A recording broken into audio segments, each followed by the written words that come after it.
To small identical electrical dipoles A B and C D.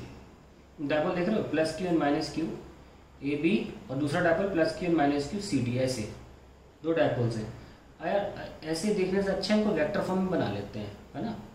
Dipole का direction -2 plus होता है, ऐसे बना लेते हैं, ऐसे वेक्टर फॉर्म में। दोनों को सेंटर से चालू कर लें। डायपोल असल में तो दिखेगा ऐसा, लेकिन मैं वेक्टर फॉर्म में वेक्टोरियली डिस्प्ले करूंगा डायपोल को, तो इजी लगेगा मुझे। और दूसरा डायपोल देखो माइनस से प्लस ऐसे, तो मैं फिर से ओरिजिन से बना लेता हूँ, और दोनों के बीच में एंगल कितना है 120 डिग्री। ठीक है, ऐसे रखा हुआ है ये पी वेक्टर, और ये भी क्योंकि सेम मैग्नीट्यूड ऑफ चार्ज था तो ये भी पी। अब कहना चाह रहे हैं what is the resultant dipole moment of the combination. बहुत बेसिक आंसर है, दो वेक्टर्स दे रखे हैं, आपको रिजल्टेंट निकालना है। वेरी सिंपल, रिजल्टेंट का फॉर्मूला सबको पता है, पी नेट कितना होता है A square plus B square plus 2ab। 11th class का फॉर्मूला याद है ना।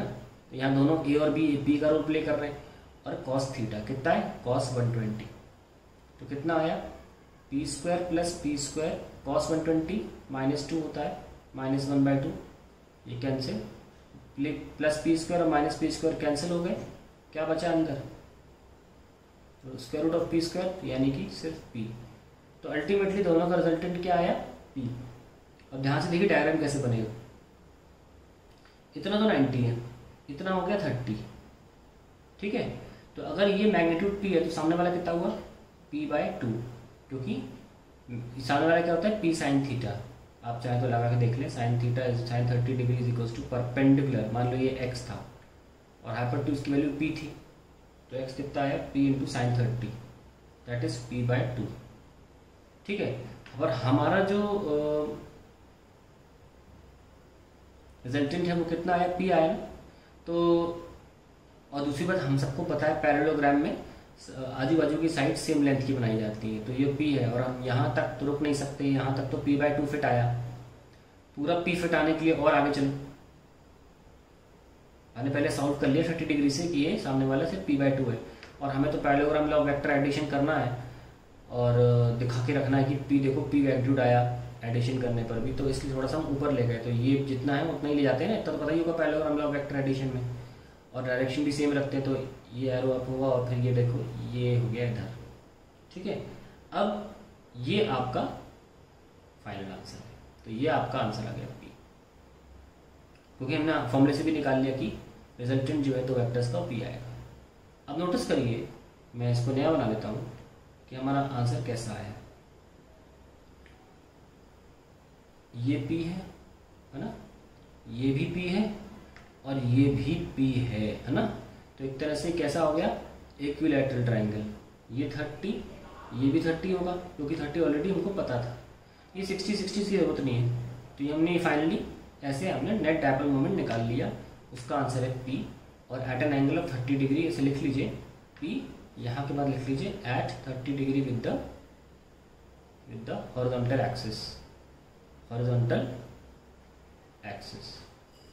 अभी एंगल कुछ भी दे सकते हैं, एंगल को बहुत से सवाल आ सकते हैं, मान लो ऐसे ऐसे दे दिया 90 डिग्री दे दिया, but this is the way to solve it, and then you use parallelogram law of vector addition and find the answer. अगर किसी को वेक्टर से प्रॉब्लम है तो आप प्लेलिस्ट में जाके वेक्टर्स का अलग से प्लेलिस्ट बनाया 11th क्लास का, उसमें जाके वेक्टर्स पूरा कंप्लीट करें, 7-8 लेक्चर में खत्म हो जाएगा।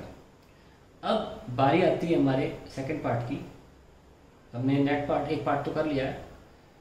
इफ दिस सिस्टम है subjected to electric field E, अगर इस सिस्टम में इलेक्ट्रिक फील्ड डाल दी जाए directed along positive X axis direction, okay, तो इस डायरेक्शन में हमारे पास इलेक्ट्रिक फील्ड आ जाती है। What will be the magnitude and direction of the torque acting on it. तो इसके लिए हम देखिए क्या करना चाह रहे हैं कि हमारा रिजल्टेंट जो दोनों का मिक्सचर करके डायपोल मोमेंट आया वो तो खुद ही पी आया बस, और उस डायपोल मोमेंट को हमने कहाँ रख दिया इलेक्ट्रिक फील्ड ई में, जो कि एक्स एक्सिस की दिशा में है ना। और हमें क्या निकालना है फाइंड द टॉर्क, और उसकी डायरेक्शन भी निकालनी है। तो ये पी है और ये नेट पी निकल के पी ही आ गया था, और इलेक्ट्रिक फील्ड ऐसे है, तो उनके बीच में एंगल क्या 30 डिग्री आया ना, देखो। तो टॉर्क क्या था, टॉर्क था पीई साइन थीटा, है ना, ये फॉर्मूला होता है। तो पीई साइन 30 कितना 1/2, तो पीई/2, ये आंसर आ गया। एट द सेम टाइम क्योंकि वेक्टोरियली टॉर्क कैसे लिखा जाता है P क्रॉस ई, है ना। तो यानी कि P अंदर जा रहा है E में, कैसे जा रहा है, क्लॉकवाइज। तो क्या लिखेंगे, inside the plane of paper, जब भी क्लॉक होगा तो अंदर जाएगा, inside the plane of paper. It's a very important question, extremely important question. अगर मुझे इलेक्ट्रोस्टैटिक्स के बोर्ड लेवल पर 10 क्वेश्चन इंपॉर्टेंट लिखने होंगे, ये आएगा टॉप 10 में। वेरी इंपॉर्टेंट क्वेश्चन, ठीक है।